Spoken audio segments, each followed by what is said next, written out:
Hello बच्चों, आइए इस प्रश्न को देखते हैं। नीचे 4 कथन दिए गए हैं ए से डी। प्रत्येक में एक या दो रिक्त स्थान है। उस विकल्प को चुनो जो दो कथनों में सही रूप से रिक्त स्थानों की पूर्ति करता हो। ए, थाइमस रिक्त स्थान स्रावित करता है जो रिक्त स्थान के विभेदन में सहायक होता है।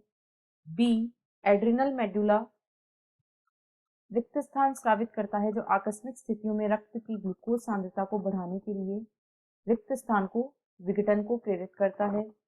सी, वृषणों में इंटरट्यूबुलर स्थानों में उपस्थित लेडिंग कोशिकाएं या रिक्त स्थान हार्मोनों के एक समूह का स्रावण करती हैं जिसे रिक्त स्थान कहते हैं। तथा डी, थायराइड ग्रंथि रिक्त स्थान एवं ट्राईआयोडोथायरोनिन का स्रावण करती है। रिक्त स्थान थायराइड हार्मोन के संश्लेषण की सामान्य दर के लिए आवश्यक होता है। विकल्प ए, एक मेलेटोनिन, 2 टी लिम्फोसाइट। बी, एक एड्रेनलिन, 2 वासा। विकल्प बी, एक कैटेकोलामाइंस, 2 ग्लाइकोजन। सी, एक अंतराली कोशिकाएं, 2 प्रोजेस्टेरॉन। विकल्प सी, बी, एक कैटेकोलामाइंस, 2 ग्लाइकोजन। डी, एक थायरॉक्सिन, 2 आयोडीन। विकल्प डी, एक पैराथायरॉइड हार्मोन, 2 कैल्शियम।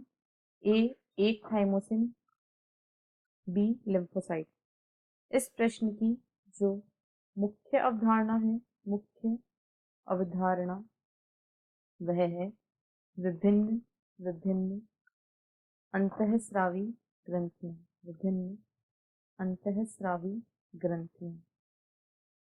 अंतःस्रावी ग्रंथियां अंतःस्रावी ग्रंथियां जो होती हैं ये हमारे शरीर की विशिष्ट ग्रंथियां होती हैं जो अपने स्रावों को सीधा रक्त में स्रावित करती हैं।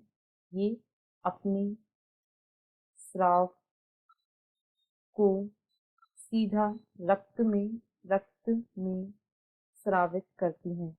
मनुष्य में विभिन्न प्रकार की अंतःस्रावी ग्रंथियां पाई जाती हैं जिनके बारे में यहाँ रिक्त स्थानों में दिया गया है, जिन्हें हम देखेंगे। सबसे पहले ए, थाइमस जो होता है यह थाइमोसिन को स्रावित करता है। थाइमोसिन को स्रावित करता है जो टी लिम्फोसाइट्स के विभेदन में सहायक होता है। यह टी लिम्फोसाइट्स के विभेदन में सहायक होता है। इसी प्रकार बी में दिया गया है एड्रिनल मेडुला। एड्रिनल मेडुला जो होता है यह एड्रिनलिन तथा नॉर एड्रिनलिन हार्मोन्स का स्रावण करता है जिन्हें सम्मिलित रूप से कैटाकोलामाइंस कहा जाता है और ये रक्त की ग्लूकोज की सांद्रता को बढ़ाने के लिए ग्लाइकोजन को तोड़ते हैं।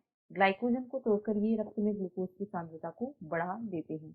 अब यदि सी को देखें तो वृषण में इंटरट्यूबुलर स्थानों में उपस्थित लेडिंग कोशिकाएं या फिर अंतराली कोशिकाएं होती हैं जो टेस्टोस्टेरोन हार्मोन के समूह को स्रावित करती हैं। ये टेस्टोस्टेरोन हार्मोन को स्रावित करती हैं। तथा डी में दिया गया है थायराइड ग्रंथि जो होती है इसके द्वारा थायरॉक्सिन हार्मोन का स्रावण होता है और यह जो थायरॉक्सिन हार्मोन होता है, आयोडीन जो होता है वह थायराइड में हार्मोन के संश्लेषण की सामान्य दर के लिए आवश्यक होता है। तो यहाँ पर 2 में आएगा आयोडीन। अब यदि हम देखें तो विकल्प ए में दिया गया है ए, एक मेलेटोनिन, यह गलत है। बी में दिया गया है एक कैटेकोलामाइंस, 2 ग्लाइकोजन। अंतराली कोशिकाएं प्रोजेस्टेरॉन हार्मोन यहाँ स्रावित नहीं होता है। सी में दिया गया है बी, एक कैटेकोलामाइंस, 2 ग्लाइकोजन तथा डी, एक थायरॉक्सिन और 2 आयोडीन। ऐसा अभी हमने देखा है, बिल्कुल सही है। और डी में दिया गया है पैराथायरॉइड हार्मोन, तो थाइमस पैराथायरॉइड हार्मोन को स्रावित नहीं करती है। यानी विकल्प सी इस प्रश्न का सही उत्तर है। आशा है आपको प्रश्न समझ आया होगा। धन्यवाद।